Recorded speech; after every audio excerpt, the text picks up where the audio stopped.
Hello dear friends, subscribers and guests to my channel.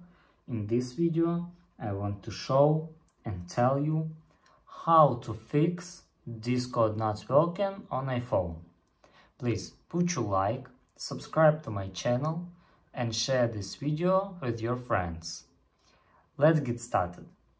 So first we need to go to settings.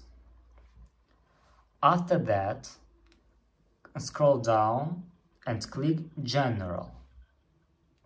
Here click iPhone storage and find Discord here.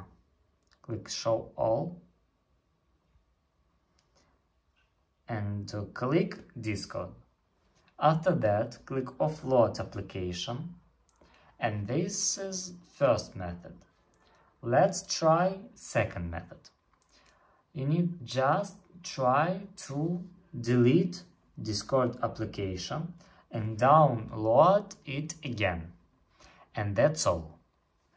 If you enjoyed this video and found it helpful, please put your like, subscribe to my channel and share this video with your friends. Bye bye everyone.